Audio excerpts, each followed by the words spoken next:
Hi guys, welcome back to my channel. If you're new around here, I am Sammi-Jo and you are very welcome to stick around. This video I'll be talking about all of the most commonly asked questions I get asked when going dairy free or allergen friendly food, especially if you have just recently turned either vegan or if you found out that your child has an allergy. Now, I thought I would do this in a video because I often get asked on my Instagram stories quite a lot about what type of food we eat as an alternative to like the most commonly used products that you would use if you didn't have an allergen or if you wasn't vegan. Now, if you've got any more questions at the end of this, please do comment below. I will try my best to answer them and I hope you enjoy. Right, let's go. Okay, let me see. Okay, so this is from Kaylee. Hi! How did you find out what allergies your child has? I've been told dairy, but that's it. This emoji. I love that emoji. Right, okay. So it's a very long story, but we found out through exposure of the allergen. So I'd given Flo some porridge which contained whey powder in it, and even though I'd obviously mixed it with my own milk, she was 6 months old, she reacted massively to it and had an anaphylactic reaction the first time round. Yes, and then the same happened with egg, and with soya it was more like she had a really upset stomach. A lot of the time she had eczema a lot. If you've been told it's dairy, usually they've done some sort of like skin prick test, or you've done like a food diary and excluded foods and recognised that that is an allergen. I would say as a mum you have to do a lot more digging yourself rather than relying on like the allergy consultants or your GP, especially because your GP knows a lot about a lot of different things, but that's why there's allergy consultants or like paediatricians who specialise in allergies, because it's so complex when you start to think about it. I would definitely, if your child is still suffering from like stomachache, eczema, things like that, go back to your GP and ask them more information of what it could possibly be, because there's something triggering it. Do all 3 kids have different allergies? Yes. Flower's got dairy and egg anaphylaxis, and that's like the worst allergy that we've had to manage so far because it's life-threatening, and still thinking about that it gives me anxiety and I have to like monitor that and deal with that a lot. She did have soya. Edie has dairy, egg, soya, but to a very lesser extent. Like, it just gives her an upset stomach. There's nothing life-threatening about it in that sense. Arthur, he's got wheat, peanut, we think sesame, definitely soya. I've not tried him with milk or eggs because we don't hold them in the house because she's got such a severe allergy, but we're going to have to at some point. At the minute we're just going through the 14 allergens list, like noting off what reactions he's had, because it's hard, but you've got to keep smiling. My eldest son had a reaction last week and I haven't got a clue what it is. Any tips? Hi Alex, if that's your name, or it might be your son's name. Okay, so what I do, and this is from a parent's perspective and my point, obviously we're well versed in allergies but I'm not a consultant, but what we do, if we think that there is an allergen causing a reaction somewhere, whether that's like an upset stomach or a skin condition, or if we feel like it's maybe affecting their sleep, because that can be a side effect of an allergen as well, we look back at what they've eaten. If there's anything new that's been introduced into their diet, then we'll make a note of it and then test it specifically like a week or 2 after to see whether it is the same reaction that has happened. Now, I would always suggest that if you're doing this, to do it under some sort of medical supervision. Contact your GP, ask them for advice as well. But from our experience, we have Piriton, our EpiPens, our asthma sprays at the ready whenever we're testing, and we have them on the side. The Piriton's ready loaded in the syringe, and then we give them the allergen. It's easy to do when they're little because they don't really understand. It's hard as they get older. Like Florence understands now that she can't have cow's milk because it gives her a really bad reaction, and she's really scared of needles, and that's because she's been in hospital a lot and she's had to have injections throughout her life. It's hard because I do my best to try and help her with that, but she's 6 years old, and you know what, at 6 I didn't like needles, so I can completely understand and empathise with it, and that's just about then trying to keep her feeling safe even though she doesn't like them.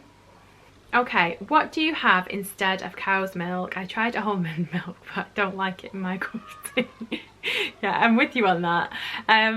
So we have soy milk, right, until Arthur threw that curveball in. So I don't have soy milk anymore.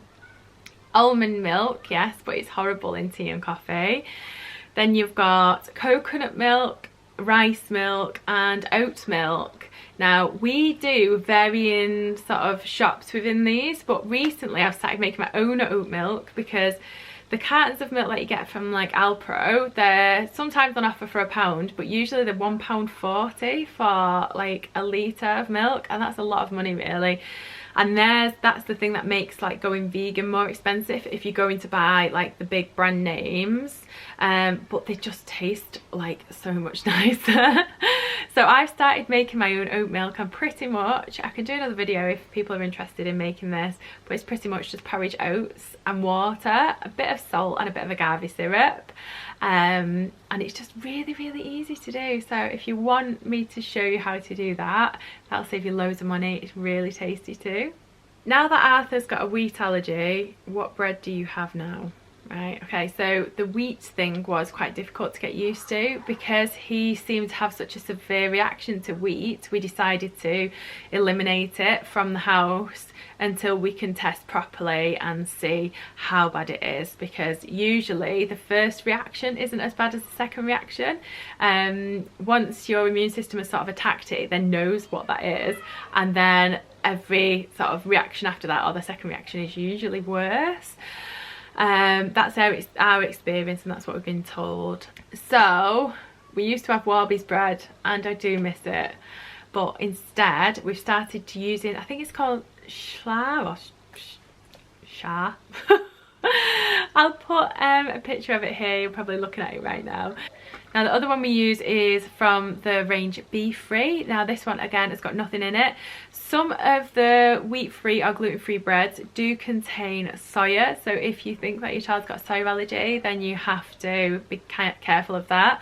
What I have found actually is that gluten-free stuff tends to contain egg, so it's one to be really on alert for if your child has a peanut allergy, because egg allergies are linked to peanut allergies are linked to egg allergies. I don't know which way around I said that then. Yes, and also if they have a cow's milk allergy, there is like a comorbidity of egg allergies in there as well. So all that means is that if you have a milk allergy, then there is a chance you've probably got an egg allergy as well. How do you get protein? This is one I get asked a lot, and I'm only really new to being vegan. Some people have been doing it for absolute years. So what I'm going to do, I'm going to read off what gives you a complete protein profile. Mike does a lot into this, so he's probably the best person to answer this, but I'm going to give it my best shot. Right, okay, so to have a complete vegan protein, you have to have a combination of legumes, nuts and seeds, or whole grains. So that could be things like chickpeas, black beans, edamame beans, pinto beans, split peas, lentils, black-eyed peas, all those sort of things are legumes. And then plus either some whole grains, so you could have that with like rice, for example, or nuts and seeds, so like cashews, almonds, walnuts, pistachios, flax seeds, all those sorts of things. And that will give you a complete protein profile. Now there are two things that you should be eating if you are a vegan, which is tofu, that's a good one, and quinoa. So that is like a magical food and everybody in our house loves it, so that's a brilliant one to start with. But I've got to say that if you're a meat eater and you are trying to go vegan, get on the tofu, because you can do so much with it. It is not a bland food, you just have to know what to do. Oh, okay, so this is quite similar. How do you figure out what allergies your child might have? So if they are irritated, colicky, sicky, if they're vomiting when they're babies, if they're struggling to sleep, if they're itchy, if they have some skin condition, all those are signs that something's not quite sitting right with them, and one of those reasons might be that they have an allergy. So with our babies, my first, she was really badly colicky, and I did so much research into it. I was like, there's nothing else that I can possibly do other than change my diet and see whether that has an effect. And it did take a while because she was only being breastfed, and allergens can stick around in your body for quite a while afterwards. So I think they say for up to 6 weeks it can take for it to leave your breast milk. So it's one that you have to be in it for the long run. And in the same sense with children, if you're testing them, if you've given them a food and they've then got diarrhea, or they're constipated, or they have a flare-up of eczema, or at night time they're really unsettled with sleep, or their behaviour might be different, all those are things to just note and to take on board, that potentially there may be an allergen present there that their body's not happy with. We keep food diaries by doing that. If we've noticed something, we'll go back and look at what they've eaten and go from there. With ours though, it's been pretty straightforward knowing that they've got an allergy, because the visual side of it, hives on their skin, swollen lips, puffy eyes, snotty nose, coughing, wheezing. If they're coughing, wheezing, have any swelling inside of the mouth and have a snotty nose, it is a sign of anaphylaxis. So I would definitely think about either ringing 999 111 in England, or your country's alternative to that, to get medical advice as soon as you possibly can, because anaphylaxis is life-threatening and it's not to be messed about with. Okay, honey alternatives, question mark. Honey is something that I have to admit I miss.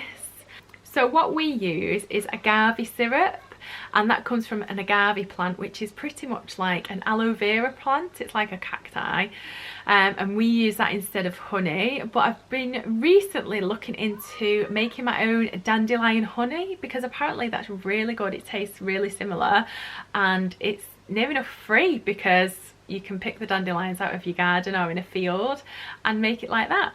Okay, what butter do you use? So our favourite butter is by a brand called Pure, but you can just get cheaper versions. I think Vitalite, I think that's one that we've used before. You can get own brand ones, and have a look at margarine tubs, because sometimes they're accidentally vegan. What do you do for treats? Okay, so I am a bit of a treat fiend and I love chocolate.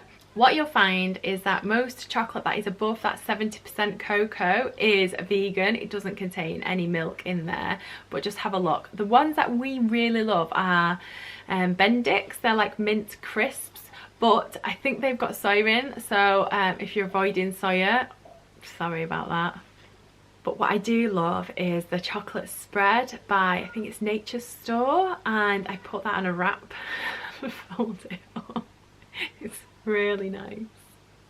Okay, wheat question, gravy, question mark, stock cubes, question mark.